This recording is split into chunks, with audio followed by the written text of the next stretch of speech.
আসসালামু আলাইকুম সবাইকে। সবার কী অবস্থা, সবাই কেমন আছেন? আমি চলে আসলাম আপনাদের জন্য ছোট্ট একটা মিনি ব্লগ নিয়ে। তো ভিডিওটা স্কিপ না করে পুরো ভিডিওটা দেখতে থাকুন। আজকে আমরা কোথায় গিয়েছিলাম এবং সেখানে গিয়ে আমাদের সাথে কী বিপদের সম্মুখীন হতে হয়েছিল সব কিছু জানতে পারবেন এই ভিডিওটার মাধ্যমে।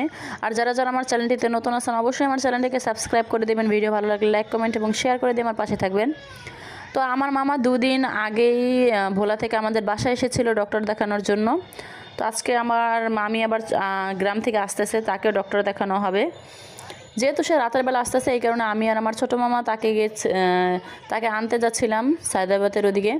আমার ছেলেকে আমি বাসায় রেখেছিলাম, যেহেতু বাইরে অনেক ঠান্ডা, ওকে নিয়ে আসলে ওর অনেক ঠান্ডা লাগবে। তাই তো কথা বলতে বলতে আমরা সায়দাবাদ চলে আসছি। আসার পর আমরা কাউন্টারে জিজ্ঞেস করতেছিলাম যে এখানে গাড়ি আসতে আরও কতক্ষণ লাগবে। তারা বলতেছিল আধা ঘন্টা। এই কারণে আমরা ওয়েট করতেছিলাম। ওয়েট করার সময় আমরা অনেক কিছু দেখতে পেলাম। এখানে বাসের ভিতরে যে হেল্পার থাকে বা ড্রাইভার থাকে, তারা যাত্রীদের সাথে অনেক ধরনের ব্যবহার করে থাকে। তারা এক জায়গার কথা বলে অন্য জায়গায় তাদেরকে নামিয়ে দেয়, কারো ফোন চুরি হয়ে যায়, এরকম অনেক ঘটনা দেখলাম। তো এই তো 1-1.5 ঘন্টা ওয়েট করার পরে অবশেষে আমাদের সেই গাড়ি চলে আসলো। আমার মামি এবং আমার ছোট্ট মামাতো ভাই তার গাড়ি থেকে নামতেছে। তো এই তো এখন তাদেরকে নিয়ে আমরা চলে যাব বাসার উদ্দেশ্যে রওনা দিলাম। এখানে রিক্সার ভিতরে আমি অনেকক্ষণ ভিডিও করলাম। আর আমার মামিকে জিজ্ঞেস করতেছিলাম যে বাড়ি থেকে কী নিয়ে এসছেন আমাদের জন্য, যেহেতু এখন শীত।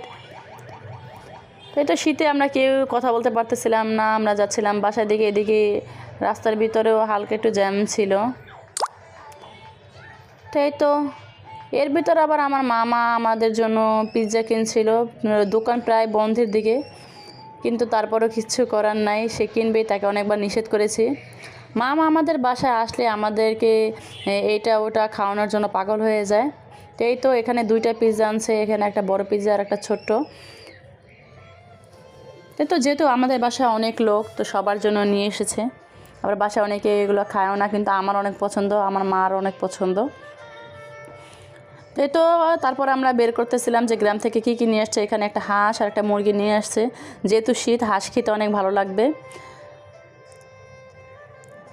তো এখানে 2টা হাঁস আনতে চেয়েছিল, কিন্তু 2টা হাঁস পায় না, এই কারণে একটা মুরগি দিয়ে দিয়েছে। তো রাতের বেলায় দোকান থেকে একদম ক্লিন করে পরিষ্কার করে নিয়ে এসেছে। সকালবেলা রান্না করা হবে। এই যে কোটাকাটি শেষ, সব কিছু এখন একদম ক্লিন করে ফ্রিজে রেখে দেবে। আর এখানে যেহেতু আমরা অনেকে আছি, আমরা আছি, আমার মেজো মামারা আছে, তারপরে আমার ছোটো মামা আছে, সবার জন্য একসাথে রান্না করা হবে। এই তো এরপরে নিয়ে এসেছিল গ্রাম থেকে তালের শাঁস, এগুলো মোরব্বা রান্না করা হয়েছিল। তো আজকের ভিডিওটা ছিল এই পর্যন্তই। সবার কাছে কেমন লেগেছে অবশ্যই কমেন্ট করে জানাবেন। আল্লাহ হাফেজ।